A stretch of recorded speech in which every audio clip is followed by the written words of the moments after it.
apresentou, eu me chamo Pablo. Oi, pessoal, tenho 28 anos. Só isso, pouco, né?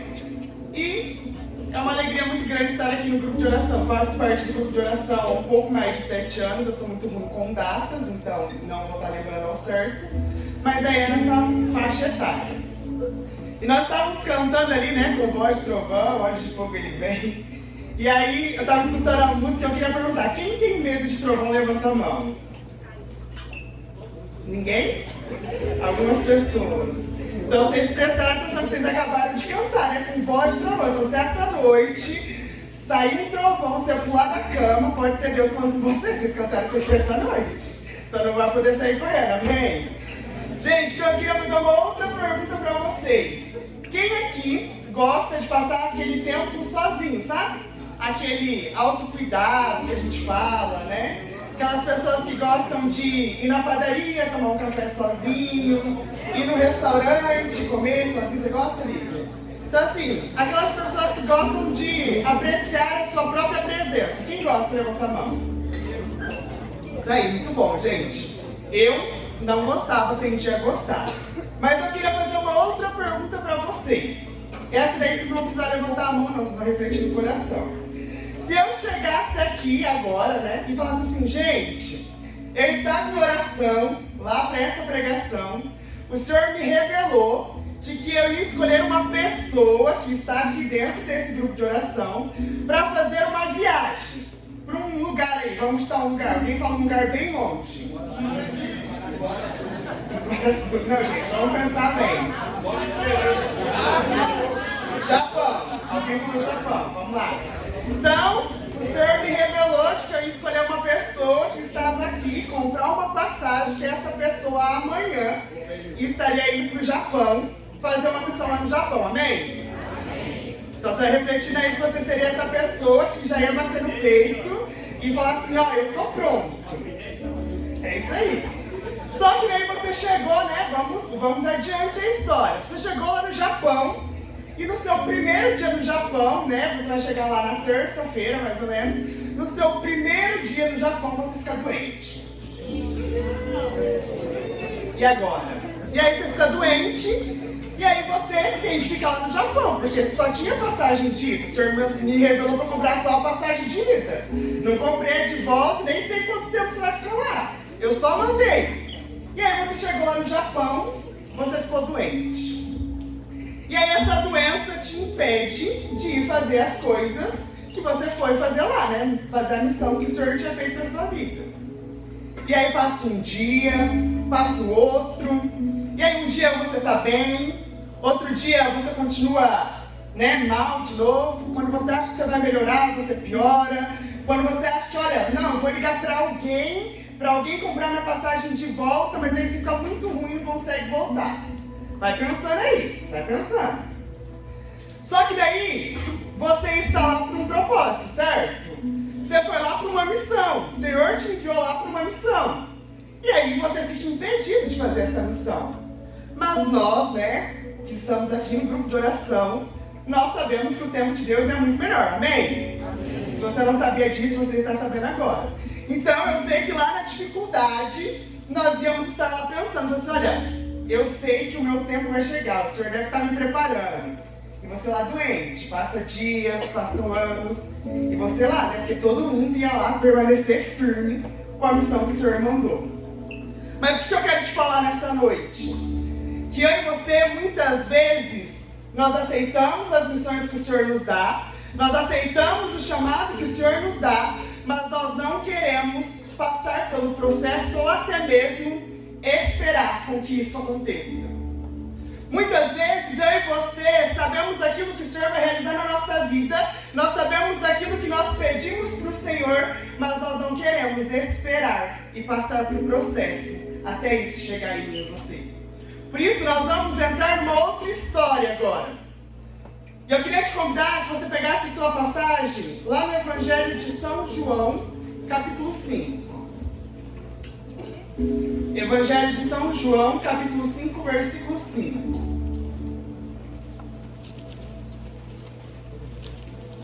Enquanto vocês vão pegando aí a passagem, eu vou contextualizar até chegar ali no ponto em que nós vamos ver, amém?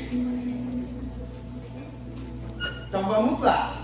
Eu preciso que vocês estejam comigo, assim, né? Agora a gente vai usar muito a nossa imaginação, né? Agora a gente vai imaginar muito bem agora, porque eu preciso que eu e você nos imaginemos nessa cena para a gente compreender aquilo que vai acontecer. Então, um pouco antes, né, de nós lermos aqui essa passagem, Jesus ele volta para Jerusalém e aí ele chega num local, né? Ele entra lá na cidade de Jerusalém pela Porta das Ovelhas. Jerusalém era uma cidade que existia muros, né? E ele tinha que entrar por algumas portas. Essas portas elas eram divididas conforme a proximidade que ela tinha no templo. Então essa Porta das Ovelhas, né? As pessoas vão dizer que ela era mais próxima do templo, por quê? Porque o próprio nome já diz. Era perto ali das ovelhas que iriam para o sacrifício. E aí Jesus entra nessa porta, né? Entra ali nesse lugar. Nesse lugar ele tem um poço no meio, imaginei comigo, um poço. E 5, vamos dizer, casinhas ao redor desse poço. E existiam muitas pessoas que estavam lá. Por que essas pessoas estavam lá? Esse poço, né? Ele era um poço que de tempos em tempos o anjo de Deus descia, batia lá as águas desse poço e a primeira pessoa que pulasse dentro desse poço estava curada. Então ali nesse lugar onde Jesus ele chega, ele se depara com várias pessoas enfermas, enfermidades de todos os tipos, né? Então daí ele chega lá nesse lugar, encontra todos esses enfermos e aí ele vai diretamente em um homem que nós vamos ver agora, amém? Então lá no Evangelho de São João, capítulo 5, versículo 5 vai dizer assim: estava ali um homem enfermo, havia 38 anos. Quanto tempo ele estava enfermo? 38. É isso aí, 38 anos. Vendo-o deitado e sabendo que já havia muito tempo que estava enfermo, perguntou-lhe Jesus: queres ficar curado? O enfermo respondeu-lhe: Senhor, não tenho ninguém que me ponha no tanque quando a água é agitada. Enquanto vou, já outro desceu antes de mim. Ordenou-lhe Jesus: levanta-te, toma o teu leito e anda. No mesmo instante, aquele homem ficou curado, tomou o seu leito e foi andando. Amém? Amém. Então Jesus, ele chega nesse local ali, especificamente para este homem. Né? A passagem é muito clara, ela chega lá, Jesus já sabia que ele estava ali há muito tempo, né? 38 anos é tempo, quase a idade dela, né? Mentira. Um pouco, mas 38 anos é um tempo razoável. Então esse homem ele estava ali há todo esse tempo e ele poderia ver, né, de que todas as outras pessoas entravam no tanque e eram curadas. Então durante 38 anos, ele possivelmente viu pessoas que chegaram lá um dia ser curado, pessoas que chegaram lá um ano ser curada. E eu queria que vocês imaginassem essa cena, né? De que com o nosso espírito de competitividade, para qualquer coisa que nós vamos fazer, se eu falar assim, ó, gente, agora nós vamos lá fora e vamos apostar uma corrida, o primeiro que chegar vai ganhar 1/3. Eu tenho certeza que todo mundo ia sair aloprando, empurrando um outro para correr. Agora imagina saber que se você fosse o primeiro a chegar naquele poço, você ia ser curado. Você ia ter uma vida nova, uma vida transformada. Aquilo que te impedia de seguir ao Senhor não vai te impedir mais. Imagine a loucura que era lá dentro daquele local. E aí esse homem, né, você vai dizer que ele é um paralítico, ele olha assim e fala assim, olha, mas eu tento, né, eu fico imaginando às vezes ele tentando chegar, viu a água, olha, minha vez. Eu vou chegar, agora eu vou, quando eu olho, aí ele olha e uma pessoa já pulou. Né? Às vezes as pessoas não sabem um caminho a seguir ali e as pessoas pulam. Mas quando Jesus, ele encontra ele, Jesus, ele é muito bondoso. Né? Jesus olha para ele e fala assim, olha, você quer ser curado? Isso é uma pergunta muito óbvia. Ele estava lá há 38 anos esperando para ser curado, para entrar no poço. Jesus olha para ele e diz, olha, você quer ser curado? É uma pergunta óbvia. E aí, em vez dele dizer assim, olha, Jesus, eu quero ser curado, sim, gritar, espernear, ele vai dar uma outra resposta. Ele fala assim, olha, Jesus, eu quero ser curado. mas eu não tenho ninguém para me levar no poço. Né? Como que eu posso ser curado se eu não tenho ninguém que me leve ao poço? Se tantas vezes, há 38 anos, eu estou tentando e sempre alguém chega primeiro de mim. Mas quando esse homem, ele diz, né, de que esse discurso para o Senhor, a gente pode às vezes até pensar que é uma desculpa. Mas quando ele diz esse discurso, ele também quer dizer que além dele ser paralítico, ele também tinha uma ferida no coração dele. Sabe por que esse homem também tinha uma ferida no coração dele? Porque imagina, meu querido e minha querida, ele estava ali há 38 anos, imagine ele lá há 35 anos, chega uma pessoa no dia anterior, pula na frente dele e é curada. Quantas pessoas passavam por ele em vez de falar assim, olha, você está aqui há tanto tempo, deixa eu passar a sua enfermidade na minha frente. As pessoas ali dentro agiam com indiferença na vida dele. As pessoas agiam como indiferença para ele e ele ficava esperando. Mas olha só, por mais que as pessoas agiam como indiferença, que as pessoas não olhavam para ele, não tinham compaixão, ele se permaneceu firme. Ele estava lá porque ele sabia que uma hora ou outra a hora dele ia chegar. E quando nós olhamos, né, para a nossa Bíblia, nós temos uma outra história de um outro paralítico. Um pouco mais diferente. Esse paralítico, ele tinha 4 amigos, e esses 4 amigos lá em Cafarnaum, eles decidem levar esse paralítico até Jesus, para que Jesus curasse ele. E Jesus estava ensinando ali numa casa, e aí quando eles chegam a essa casa, existe uma multidão muito grande, só que aqueles amigos que estavam com aquele jovem, com aquele paralítico, eles procuraram alguma opção, alguma forma, falaram assim, olha, a gente precisa levar ele até Jesus, Jesus precisa curar ele, né? Vamos pensar em alguma solução. Eu fico imaginando, olha, vamos sair empurrando todo mundo, vamos sair gritando, oh, dá licença, dá licença, até que eles têm a ideia de descer esse paralítico pelo teto, e Jesus cura esse paralítico. Mas a diferença, meu querido e minha querida, desse primeiro paralítico que nós falamos, lá de Jerusalém, para esse que tinha os 4 amigos, esses amigos, eles tinham compaixão. Esses amigos olhavam para aquele outro amigo e falavam assim, olha, vamos mudar de vida, nós queremos você junto com a gente. E eles fizeram de tudo para que aquele jovem fosse curado. Mas isso é muito cômodo para mim e para você. Quantas vezes eu e você agimos com indiferença na dor do outro? Quantas vezes eu e você nos preocupamos com a cura do nosso amigo, daquele que está do nosso lado? Mas o Senhor, Ele nos chama nesta noite para que eu e você agimos com compaixão, para que nós fôssemos, né, a esse lugar que levasse esse amor, essa misericórdia para aqueles que sofrem. Eu tenho certeza que existem muitas pessoas aqui dentro do grupo de oração que muitas vezes pensaram em sair do grupo de oração porque se sentiram indiferentes aqui dentro. Eu tenho certeza porque há muito tempo eu também passei por isso. Quantas vezes você falou assim, olha, lá não é mais o meu lugar, eu não me sinto mais confortável lá, porque as pessoas estavam agindo como indiferença. E olha só, nós estamos aqui dentro de um grupo, nós somos uma comunidade. Em vez de nós pegarmos os nossos irmãos e falar assim, olha, vamos até Jesus, vou levar para que você seja curado, nós fazemos como aquele paralítico de Jerusalém. Agimos como indiferença, mas eu preciso ser curado primeiro. Não, agora é a minha vez, eu consigo correr mais rápido. Sabe, não é isso que o Senhor quer de nós nessa noite. O Senhor, Ele quer de nós nessa noite que eu e você busquemos sim a nossa cura, mas que além disso, nós tenhamos compaixão com os nossos irmãos. E quando Jesus, Ele olha, né, lá para aquele paralítico de Jerusalém, Ele fala, olha, toma sua maca e sai andando. É a mesma frase que Ele fala para aquele paralítico de Cafarnaum. Ele fala assim, olha, você foi curado, toma a sua maca e sai andando. Por que Jesus, Ele pede para que eles peguem aquela maca? Afinal, eles não precisavam mais. Eles estavam andando, eles estavam curados.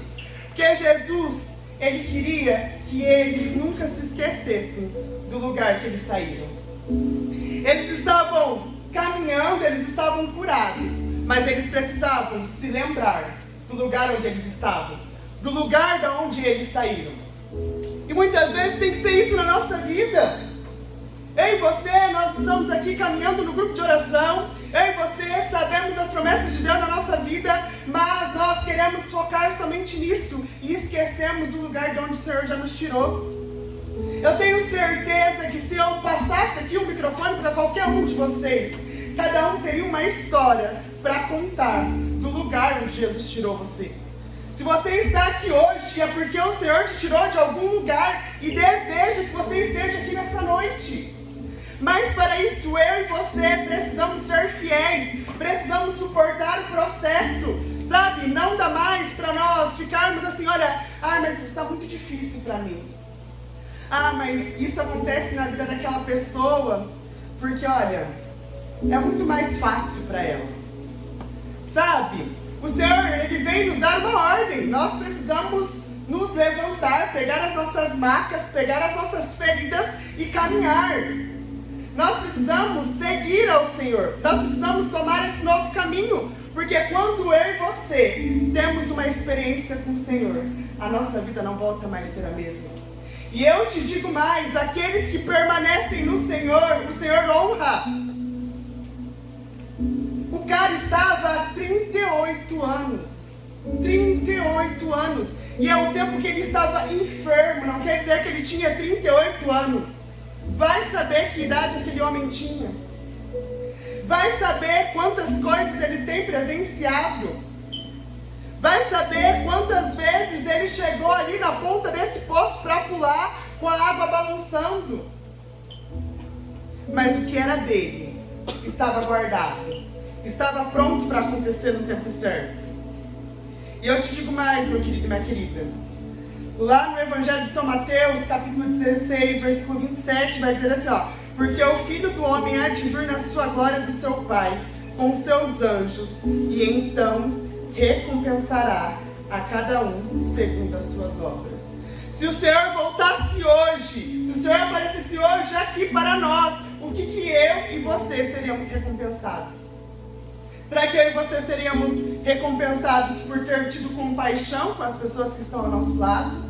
Será que eu e você seríamos compensados por ter sido fiéis e ter seguido aquilo que o Senhor quer para a nossa vida? Ou será que nós não teríamos recompensa nenhuma? Será que nós seríamos aqueles outros leprosos que só pensavam em si?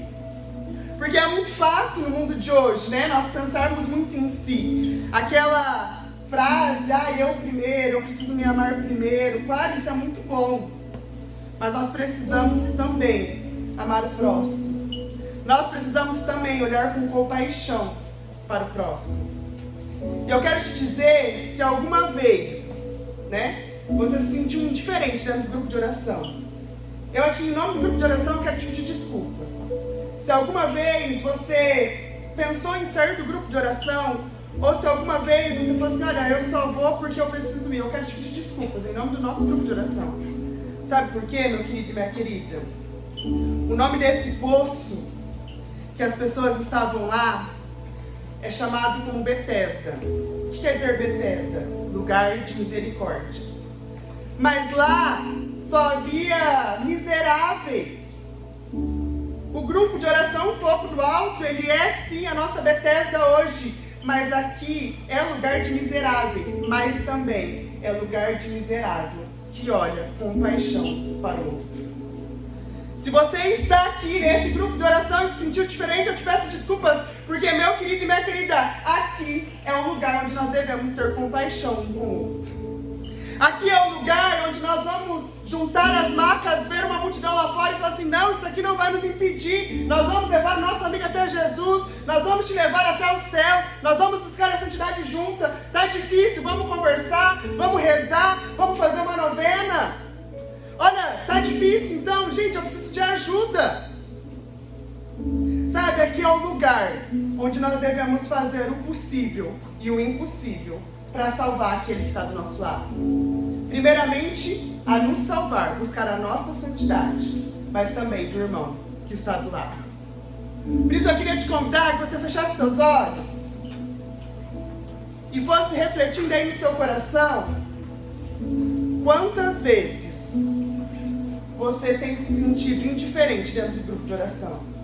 Sabe, a nossa oração hoje, ela vai ser um pouco diferente. Primeiro eu queria te convidar que você fosse refletindo aí no seu coração quantas vezes se sentiu indiferente. Quantas pessoas que iniciaram um grupo de oração junto com você e hoje já não está mais.